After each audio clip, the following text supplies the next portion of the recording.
Hi you guys, this is Nurse Jazz with Real Life Nursing Teas.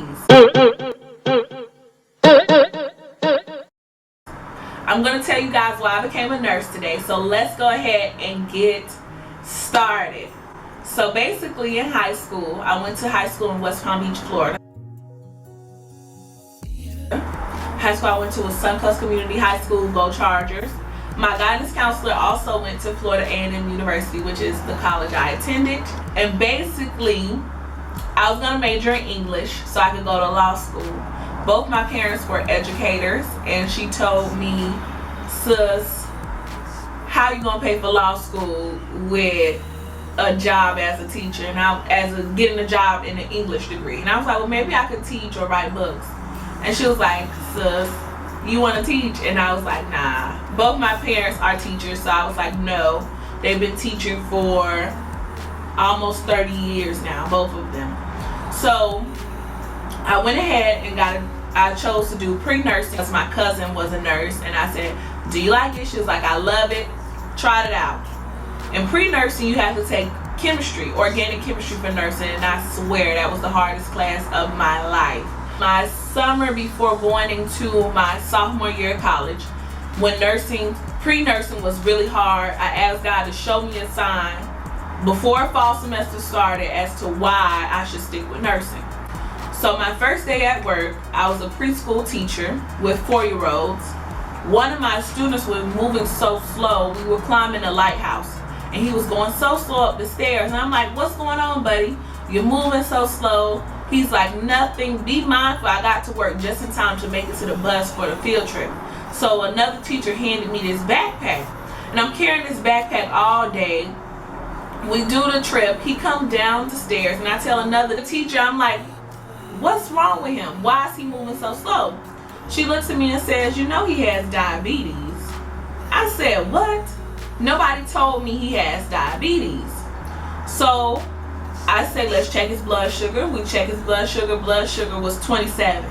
Normal blood sugar is 70 to 110. So he's far beyond normal, right? So within a couple of minutes, his eyes turn to the right. He's looking in the sky. He begins to scream, Miss Jasmine, I cannot see.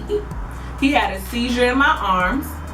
I had no clue what to do, who to go to. All I remember was scream for help, and I'm crying and I'm screaming and trying to give him a fruit cup, but he's too busy having a seizure. It was a disaster. And from that moment forward, I went back to school the following fall, and I said, okay, God, nursing is what it is. See, my mom always told me, don't ask God for signs if you're not ready for the answer. But who knew the sign would be somebody relying on me to save their life, having a seizure in my arms. And now that I reflect, I actually saved his life if you think about it. Because had I moved out the way and not caught him, he would hit the ground and possibly bust his head, got a concussion, and had a seizure on top of all of that, which could have caused some neurological damages. So I'm really just grateful I was able to do something. And from that moment forward, I knew that this was my calling to be a nurse, because I never wanted to be in a position where somebody's having a seizure or choking or something's going on and I don't know what to do. And me having a 4-year-old having a seizure in my arms and me just screaming because I don't know what to do is not a feeling I ever wanted to have again. So now you guys know why I chose to be a nurse, and I love what I do. I moved forward, got accepted into nursing school, my first try. I'm so glad you guys get to experience this journey with me and my career as a new nurse. In the comment section below, tell me why you guys want to be a nurse, or why your family member chose to be a nurse. Like my channel, subscribe, watch all of my videos. I love you guys so much. I'm Nurse Jazz with Real Life Nursing Teas, and guess what, you guys? I'm listening.